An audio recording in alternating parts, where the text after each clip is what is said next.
So hello everybody, welcome to my platform, welcome to the Spark Minds platform। And हम इस platform पे अब start करने जा रहे हैं एक सीरीज़। इसमें हम लोग NCERT line by line explain करते चलेंगे। पहला चैप्टर हमारा जो रहेगा that would be bio first chapter, that is living word. तो हम लोग लिविंग वर्ड के बारे में पढ़ेंगे। मैं आपको NCERT की एक एक लाइन अच्छे से बताते हुए चलूँगा एंड इसके बाद आपको कोई डाउट नहीं रह जाएगा, क्योंकि जनरली हम लोग बेसिकली NCERT पढ़ते तो हैं, बट NCERT पढ़ने के साथ साथ हम उसके पीछे की जो लैंग्वेज है वो नहीं समझ पाते हैं, क्योंकि NCERT काफ़ी डीप है। हम सिर्फ उसको ऊपर बेसिकली ऊपर से पढ़ लेते हैं एंड उसके डेप्थ की जो नॉलेज है वहाँ तक नहीं पहुँच पाते हैं। तो हम लोग स्टार्ट करते हैं लिविंग वर्ड से। लिविंग वर्ड आपका पहला चैप्टर है बायो का, नीट का भी और 11th का भी, ठीक है। सो लाइन बाय लाइन पढ़ते हैं। How wonderful is the living word. आपकी जो पहली NCERT की जो पहली पैरा है इस चैप्टर की, उसमें सिर्फ यही बताया गया है कि इस चैप्टर में कि बेसिकली लिविंग वर्ड क्या है, लिविंग वर्ड क्या है एंड लिविंग क्या है। जैसा कि आप देखते हो कि ईश्वर द्वारा जो प्रकृति बनाई गई है, the universe which is created by God, तो आप क्या पाते हो कि मतलब काफ़ी ज़्यादा डाइवर्सिटी है। काफ़ी डाइवर्स कैसे है आप खुद देख सकते हो।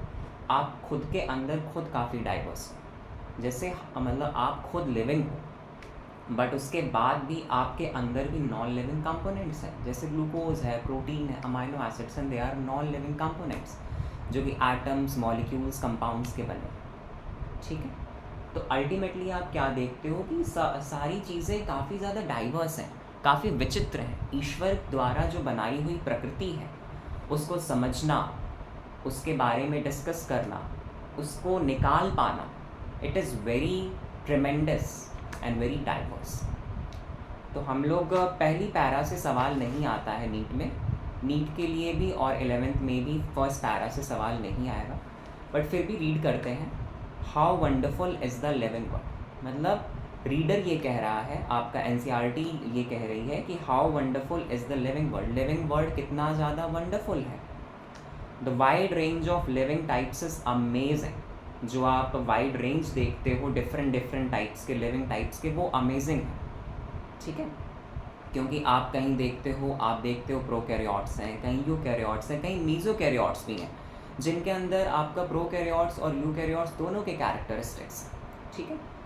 The extraordinary habitats in which we find living organism, be it cold mountains, deciduous forest, oceans, freshwater lakes, deserts और hot spring, leave us speechless। आप क्या देखते हो कि जहाँ पे लाइफ सर्वाइव नहीं हो पा रही, एक्स्ट्रा ऑर्डिनरी हैबिटेट्स का मतलब ऐसे हैबिटेट्स जहाँ पे आप रहने की उम्मीद नहीं कर सकते, वहाँ भी आपके ऑर्गेनिज्म पाए जा रहे हैं, वहाँ भी जीव जंतु पाए जा रहे हैं। सो दिस क्रिएचर, और आप कह लो कि this living world is so diverse. आप देखते हो कि जो आपका दलदल है, दलदली क्षेत्रों में मिथेनोजेंस पाए जाते हैं, मिथेनोबैक्टीरियम पाया जाता है। फिर आप देखते हो कि रेड सी जैसी जगह में जहाँ पे NaCl KCl कंसनट्रेशन इतना ज़्यादा है, वहाँ पे आपका आर्कीबैक्टीरिया पाया जा रहा है। तो आप क्या पा रहे हो कि जहाँ कहीं भी आप सोच सकते हो लाइफ मतलब बेसिकली लाइफ एग्जिस्ट करती है, वहाँ पे आपका लाइफ है। जहाँ आपकी सोच नहीं भी जा सकती है, वहाँ भी लाइफ एग्जिस्ट कर रही है। आप एक बूंद जो आप पानी का देखते हो, उसमें भी मिलियंस ऑफ बैक्टीरिया प्रेजेंट होते हैं, ठीक है।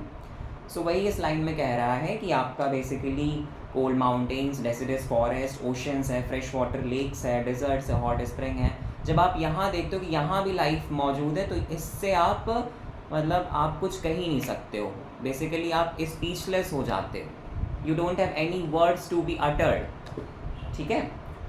नेक्स्ट देखिए कि beauty of galloping horse. Galloping horse का मतलब जब घोड़ा दौड़ता है तब आप देख रहे हो कि उसकी ब्यूटी को देखिए, the way he runs, the way मतलब basically the courage which is having, that is making him to move ahead. तो वो जो ब्यूटी है उसकी सुंदरता को दर्शाइए, उसकी सुंदरता को देखिए। फिर देखिए माइग्रेटिंग बर्ड्स।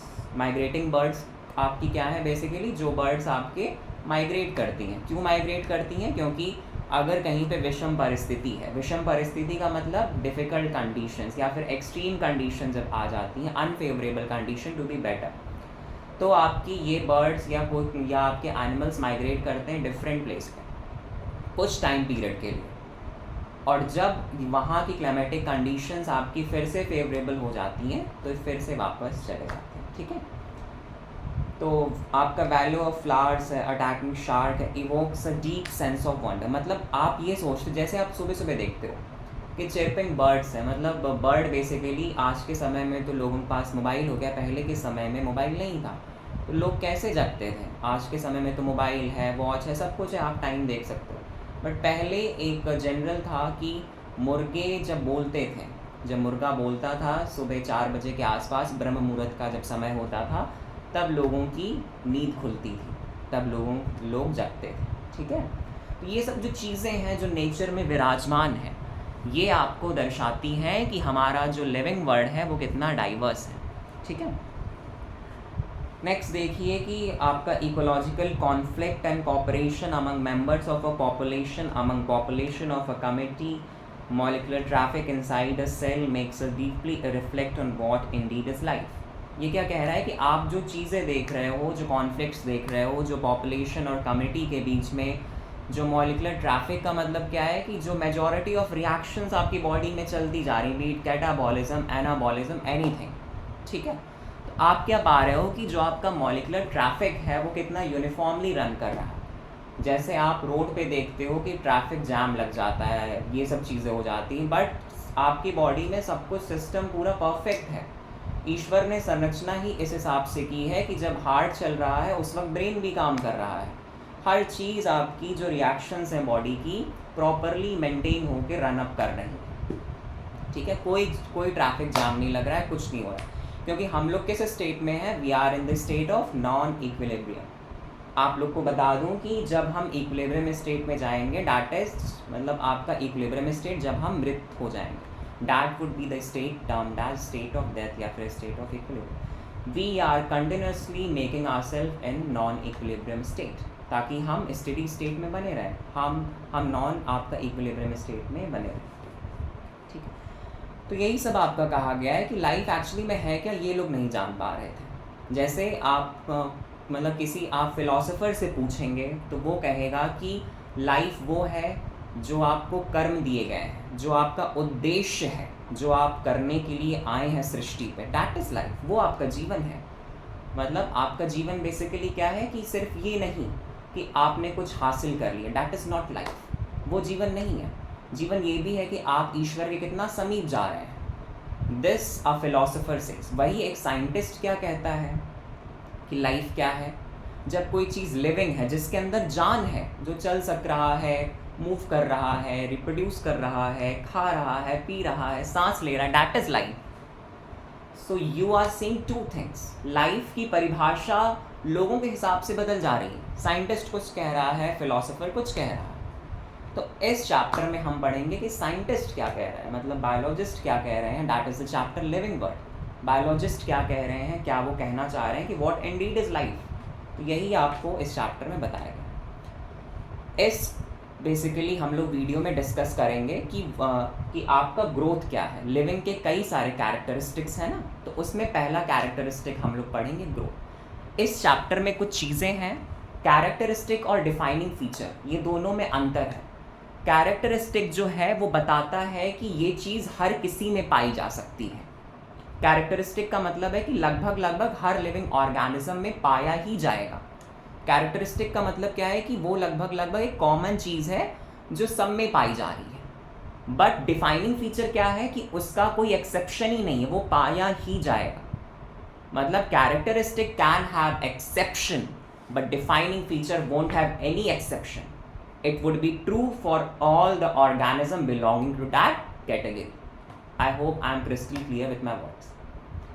ठीक है, तो देखिए, when we try to define living we conventionally look for distinctive characteristic. जब हम लिविंग की परिभाषा देते हैं तो हम जनरली देखते हैं कि लिविंग आप बेसिकली उसका फिनोटाइप देख के बताते हो, बाहरी संरचना के हिसाब से, या जो कैरेक्टर्स आपको आसानी से दिख जा रहे हैं उसके हिसाब से आप देख के बताते हो कि कोई चीज़ लिविंग है या फिर नॉन लिविंग। जैसे ग्रोथ है, कोई चीज़ बढ़ रही है तो वो लिविंग है, ठीक है, आपके हिसाब से, मेरे भी हिसाब से, बट आप जनरली देखोगे कि ग्रोथ एक डिफाइनिंग फीचर नहीं होगा, ठीक है, वो हम अभी फर्दर एक्सप्लेन करेंगे क्यों नहीं होगा।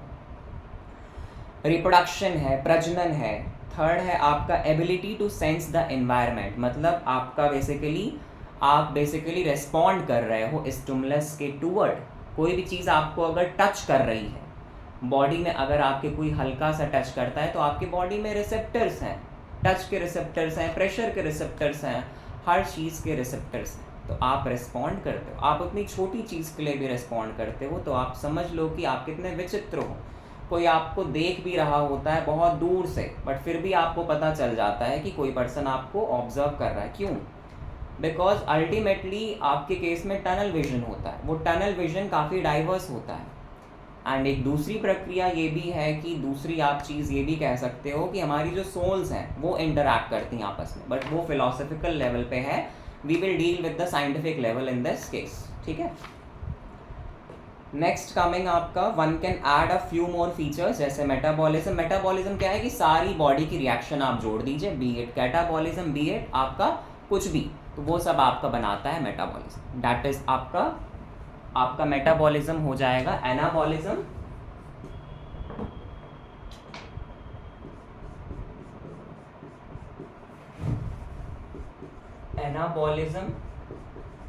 प्लस कैटाबॉलिज्म, ये आपका बनाएगा मेटाबॉलिज्म,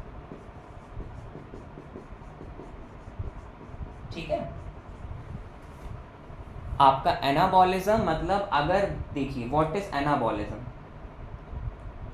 जब कोई आपकी बेसिकली छोटी छोटी चीज़ें मिलके बड़ी चीज़ बना रही है, मतलब छोटे छोटे मॉलिक्यूल मिलके बड़े मॉलिक्यूल बन रहे हैं, that is anabolism.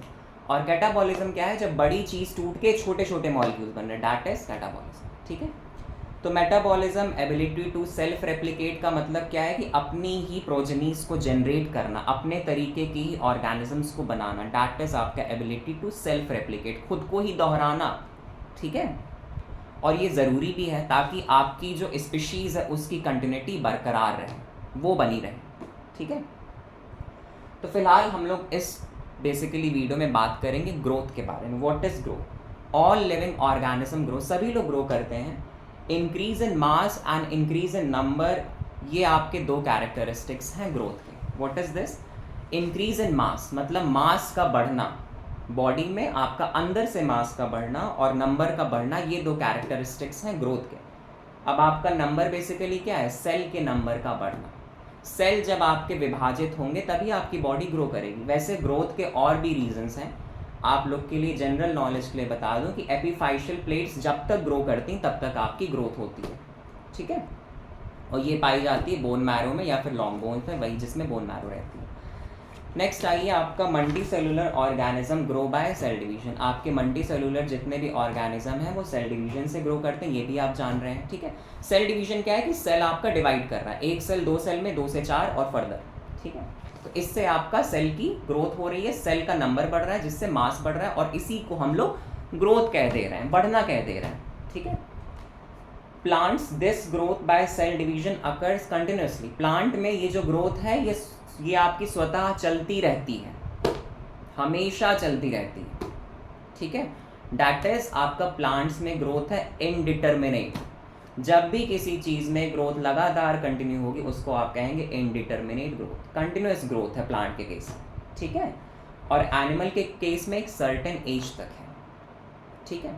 Certain age का मतलब जनरली 20-21 साल तक हम लोग ग्रो करते हैं, उसके बाद जो ग्रोथ होती है वो कांस्टेंट हो जाती है। मतलब जितने नंबर ऑफ सेल्स आपके बनते हैं उतने आपके नंबर ऑफ सेल्स टूटते भी हैं, ठीक है, मरते भी हैं, या फिर कह लीजिए। However cell division occurs in certain tissues to replace loss. लेकिन सेल डिवीजन फिर भी होता है कुछ टिश्यूज में, क्यों? ताकि वो जो सेल्स आपके लॉस्ट हो गए उसको आप रिप्लेस कर सकें, ठीक है।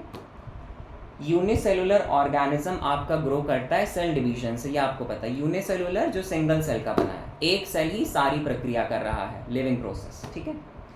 One can easily observe this in vitro by simply counting the number of cell. मतलब आप बेसिकली सेल डिवीजन को या यूनिसेलुलर ऑर्गेनिज्म में हो रहे सेल डिवीजन को आप किसी आप इन विट्रो कल्चर में भी देख सकते हो। What is in vitro? जब आप शरीर में हो रही किसी प्रक्रिया को बाहर करते हो, that is in vitro. Lab में करते हो, टेस्ट ट्यूब में करते हो, कहीं भी करते हो, दैट इज इन विट्रो। ठीक है। In majority of higher plants and animals, growth and reproduction are mutually exclusive event। इसका क्या मतलब है? Higher plants और animals क्या हैं? देखिए, higher plants generally हैं आपके angiosperm, gymnosperm, ये सब higher plants हैं। higher animals में आप लोग आते हैं।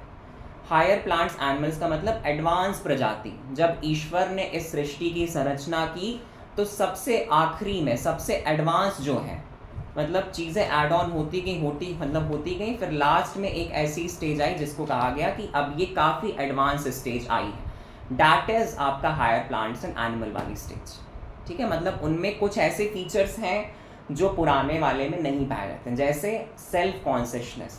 वो सिर्फ और सिर्फ ह्यूमन बींग्स को ही ईश्वर ने दिया, सही गलत का फ़र्क बता पाना। ठीक है।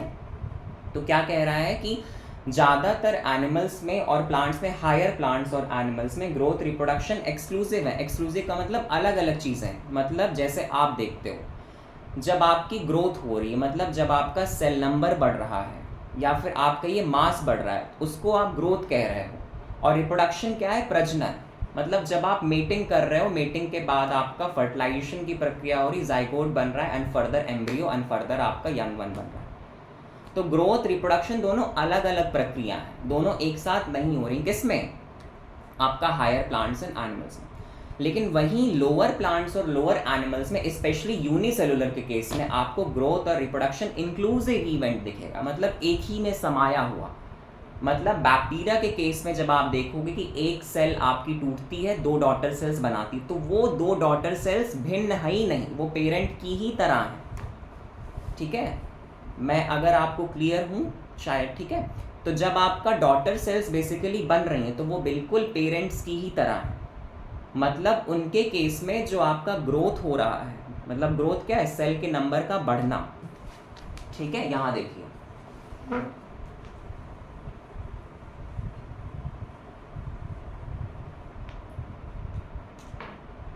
ये बैक्टीरिया की एक सेल है मान लीजिए, और ये टूट रही है 2 सेल्स में। ठीक है। अब ये 2 सेल्स हूबहू इस पेरेंट की तरह होंगे। ठीक है। हूबहू इस पेरेंट की तरह होंगे। तो यहाँ पे आप क्या देख रहे हो कि सेल का नंबर तो बढ़ रहा है, दिस इज ग्रोथ। ठीक है। क्योंकि 1 से 2 सेल हो गए। साथ ही साथ आप देख रहे हो कि ये डॉटर सेल्स जो हैं ये हूबहू पेरेंट की तरह है, तो ये रिप्रोडक्शन भी तो हुआ है कि नहीं? जब अपने तरीके के ही प्रोजनी ये पैदा कर रहे हैं, दैट इज रिप्रोडक्शन, ताकि अपनी जनरेशन को ये बढ़ा सकें, स्पीशीज को ख़त्म ना होने दें। तो ग्रोथ और रिप्रोडक्शन यूनिसेलुलर के केस में आप क्या पा रहे हो कि ये आपका म्यूचुअली इंक्लूसिव है, मतलब एक ही साथ हो रहा है। आप डिफ्रेंशिएट अंदर ही नहीं कर पा रहे हो कि ये ग्रोथ है कि रिप्रोडक्शन है, क्योंकि ये दोनों है। ठीक है। I hope I am clear. Next बढ़ते हैं कि आपका basically one must remember that increase in body mass is considered as growth. Non living object may also grow if increase in body mass is taken as the criteria. क्या कह रहा है कि non living organism भी growth show करते हैं। कब? जब आप ये कंसीडर करोगे कि मास का बढ़ना ग्रोथ है। क्योंकि आप देखते हो जैसे आपका माउंटेन पे भी ग्रोथ हो रही है, माउंटेन पे भी कुछ आपके कंकड़, कुछ चीज़ें डिपॉजिट करती जा रही। प्लस आप टीला देखते हो, सैंड का, मिट्टी का टीला, तो उस पर भी जब मिट्टी डिपॉजिट हो रही है वो बढ़ रहा है, जब आपका मिट्टी आपकी डिक्रीज कर जा रही तो वो घट जा रही है उसके साथ। तो जब आप मास को क्राइटेरिया मानते हो तो ग्रोथ आपका नॉन लिविंग में भी आप देख सकते हो। ठीक है। However, this kind of growth exhibited by non-living आपका basically is by accumulation of material on the surface। मतलब ये जो growth है वो extrinsic है, बाहर से है, ये अंदरूनी नहीं है। This is your extrinsic growth। ये growth आपकी बाहर से हो रही है और ये टेम्परेरी है। मतलब कभी भी वो जो सैंड का टीला है वहाँ से सैंड उड़ के आपका ग्रोथ कम हो सकती है। ठीक है। तो आपको नॉन लिविंग के केस में भी ग्रोथ दिखेगी, लिविंग के केस में भी। इस वजह से ये देखिए डिफाइनिंग फीचर नहीं है, क्योंकि ये दोनों में दिख रहा है। अगर ये सिर्फ लिविंग में दिखता तो हम इसको डिफाइनिंग फीचर भी मानते। तो डिफाइनिंग फीचर वो चीज़ है जो आपका अनएक्सपेक्शनली हर चीज़ में पाई जाए, अनएक्सेप्शनली हर चीज़ में पाई जाएगी, दैट इज़ योर आपका डिफाइनिंग फीचर। मतलब लिविंग में अगर ग्रोथ सब में है और सिर्फ लिविंग में ही है, तब आप कहोगे कि वो आपका डिफाइनिंग फीचर होगा। बट ये नॉन लिविंग में भी पाया जा रहा है, इस वजह से डिफाइनिंग फीचर नहीं है। बट एक और चीज़, intrinsic growth is the defining feature of only living organism, क्योंकि इंट्रिंसिक ग्रोथ मतलब जो अंदरूनी ग्रोथ है वो सिर्फ और सिर्फ लिविंग ऑर्गेनिज्म के केस में ही हो रही है आपकी। ठीक है, दिस इज द थिंग। तो ये क्वेश्चन इंपॉर्टेंट है कि इंट्रिंसिक ग्रोथ अगर कहा जाए तो वो आपका डिफाइनिंग फीचर है, but growth is not the defining feature of living organism. ठीक है, क्योंकि कंडीशंस जो आप देख रहे हो वो भी आपका डिपेंड करते हैं कि आप कौन सी कंडीशंस टेक कर रहे हो, उन कंडीशंस पे डिपेंड करता है। ठीक है, तो डेड ऑर्गेनिज्म ग्रो नहीं करता, ये तो आपको पता है। तो ग्रोथ मैंने आज की क्लास में इस वीडियो में आपका बताया। ग्रोथ से क्या क्या क्वेश्चन आ सकते हैं, पहला तो सेल में बढ़ना और नंबर में बढ़ना ग्रोथ है। ठीक है, नेक्स्ट उसके बाद आप कह सकते हो कि प्लांट्स में मतलब प्लांट्स में जो ग्रोथ है दैट इज इनडिटर्मिनेट, और आपका एनिमल के केस में इट इज डिटर्मिनेट। ठीक है, नेक्स्ट कह सकते हो आपकी हायर प्लांट्स और एनिमल्स में ग्रोथ और आपका जो रिप्रोडक्शन है दैट इज म्यूचुअली एक्सक्लूसिव, अलग अलग प्रक्रिया है। लेकिन वही आपका बेसिकली जो यूनिसेलुलर है या जो प्रोकैरियोट्स हैं उनके केस में इट इज़ आपका इंक्लूसिव इवेंट, तो ये आ सकता है। नेक्स्ट आपका माउंटेन्स, बोल्डर्स, सैंडमोल्ड, ये सब भी ग्रोथ शो करते हैं अगर आप एक्सटेंसिव ग्रोथ देखो, तो इसी वजह से ग्रोथ को डिफाइनिंग फीचर नहीं रखा गया। ठीक है, तो ये सब क्वेश्चन आपके ग्रोथ पे आ सकते हैं। बाकी एनसीईआरटी की एक एक लाइन मैंने प्रॉपरली एक्सप्लेन की है। अगर आपको ये क्लास अच्छी लगी तो मैं ऐसे ही क्लासेस कंटिन्यू करता रहूँगा। बस आप अपना प्यार, अपना सत्कार और ये सब आप बेसिकली बनाए रखें। Do share your love and support, क्योंकि हम लोग ने ये प्लेटफॉर्म स्टार्ट किया है, धीरे धीरे इसकी ग्रोथ आप लोग की ही वजह से होगी। तो डेली मैं ऐसे वीडियोस अपलोड करता रहूँगा लगभग जब भी मुझे टाइम मिलेगा, और आप अपना प्यार वगैरह दिखाते रहिए। और अगर कोई भी इंटरेस्टेड है तो do enroll in our batch. हम लोग क्लासेस में बेसिकली हो चुकी हैं और आप क्लासेस का बेसिकली आनंद उठा सकते हैं। ठीक है, तो आई होप मतलब इस वीडियो के लिए इतना रखते हैं। इस चैप्टर के लिए ग्रोथ हमने डिस्कस किया, नेक्स्ट क्लास में हम लोग रिप्रोडक्शन डिस्कस करेंगे। अगर आपको वीडियो पसंद आए लाइक करिए, शेयर करिए, सब्सक्राइब करिए, और इस मतलब ऐसी क्वालिटी एजुकेशन हर किसी तक पहुंचाइए, क्योंकि इस तरीके की क्वालिटी एजुकेशन हर बच्चा डिज़र्व करता है। ठीक है, तो एंड करते हैं। Thank you everybody for watching this.